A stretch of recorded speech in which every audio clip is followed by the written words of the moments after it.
It is important in the area of motivating yourself. It's important to know why you're doing it, because that mind will say, why bother?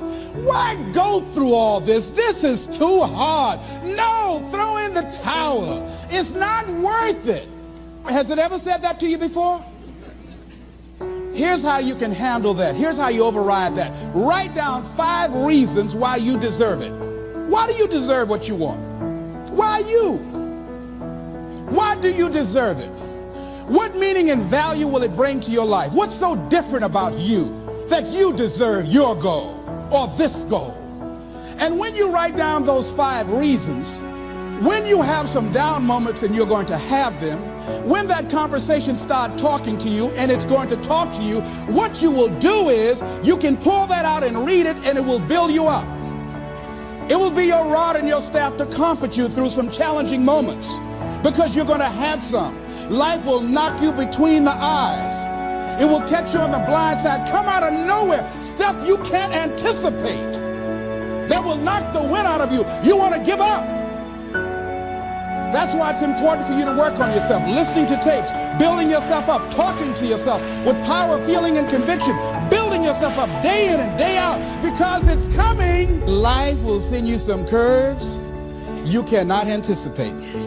The next thing is that whatever you do, you want to develop technical mastery. You want to be the best at what you do. You want to master it. See, part of self-motivation is you've got to find something that gives you a strong sense of competence. Well, you become known for that. You develop a reputation of being good at doing that. You set some high personal standards for yourself. You're not competing with anybody else. You're just unfolding yourself to be the best person that you could be. That you want to give the best quality service that you can give, because that is a statement about who you are. The other thing that's the key to self-motivation is recognize the fact that you're going to get into some slumps. Recognize the fact that you're going to encounter a great deal of failure in life. It goes with the territory. But in the face of that, you want to be relentless. When you want something, you don't expect everybody to say, oh, come on in. Oh, you want this? Oh, great. We want to give this to you. You're such a nice person. You're doing it for your family, aren't you? Great. No, life isn't like that.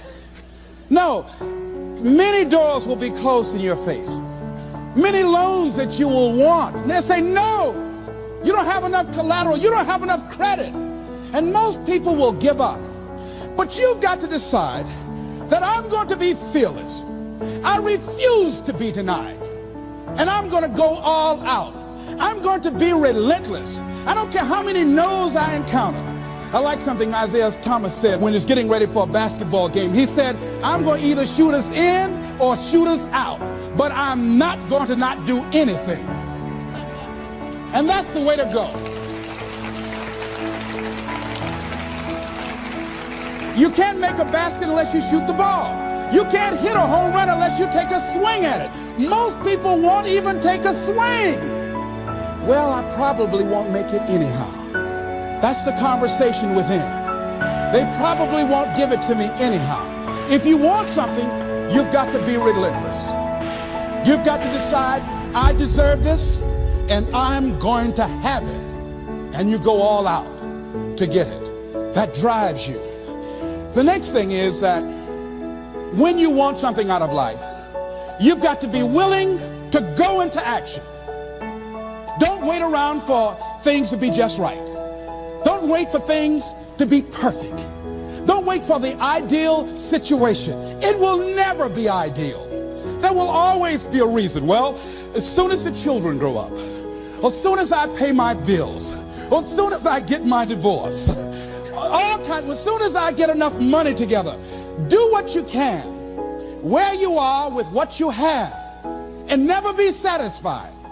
A lot of people never take a chance in life. They don't want to take any chances. They want the situation to be ideal. See, that's not walking by faith. That's walking by sight. If I can see it, I'll do it. No. That's a lot of people saying, if I can see it, I'll believe it. No. If you believe it, you can see it.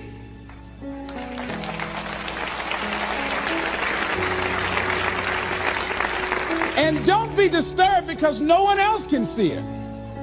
That's not unusual. That is ordinary. But because you want some different kind of results in your life, you've got to be willing to be unreasonable. If you want unreasonable results in your life, you've got to be willing to be unreasonable. Part of being unreasonable, you don't judge according to appearances. Part of being unreasonable, you can see it because you believe it. That's part of being unreasonable. Part of being unreasonable, you're like Paul who said, you must have the faith to call forth those things that be not as though they were. That's part of being unreasonable. Most people won't do that. Most people say, call me when you get it together. Then I'll support you.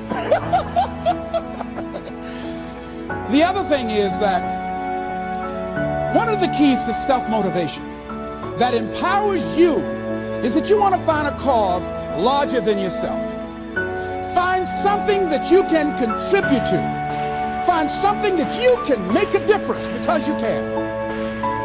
Part of what feeds your larger vision, part of what gives you a reason for being, part of what gives you your life is being able to give something back.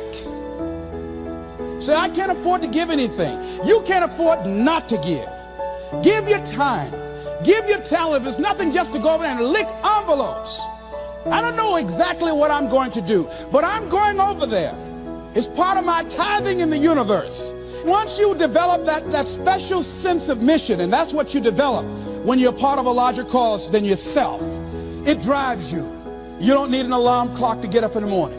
You have special power. You'll go places and folk will like to be around you. They will know there's something different about you. When you go in, they'll say, hey, that's somebody important. I want to know who you are. I just want to be near you.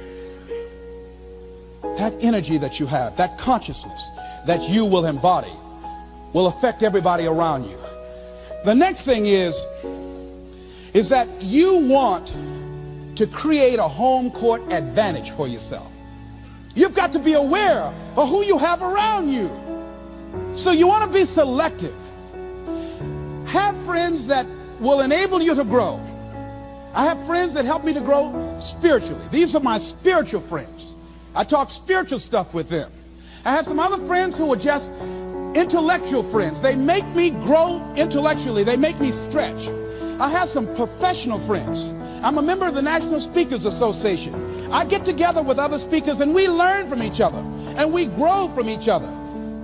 I have other friends who are just social friends. All we do is just socialize together. We'll look at a basketball game together or go out dancing, but that's all we can do. We don't talk anything serious, nothing spiritual, nothing intellectual. That's not that kind of relationship. Nothing heavy up in here. Have other friends, we walk together. That's all we can do, walk together. Talk about we're going to lose weight one day by and by for good, all right? That's all we do. Nothing else. So, according to the relationships that you develop, we grow from people and projects.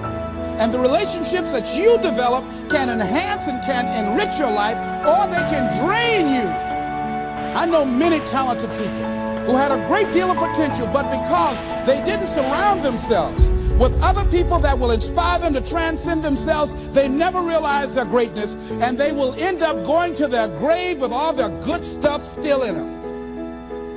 So you want to look at your relationships, the people that you're involved with, the people that you communicate with most often, and you want to ask yourself the question, what am I becoming because of this relationship? Does it inspire me? Am I motivated? Am I encouraged? Am I driven to develop myself? Am I seeking my own greatness? What kind of person am I becoming because of this relationship? Am I becoming more cynical and negative about life? Ask yourself that. The next thing is, you've got to say yes to your life. You've got to say yes. Yes to my dreams. Yes to me. Yes, I can make it. Yes, I can. Doesn't matter how many failures I've made. Doesn't matter how many mistakes I've endured. Doesn't matter about my defeats. Doesn't matter about what I've done. Yes, yes. I don't care about the fact I'm in a hole now. Doesn't matter about where I am.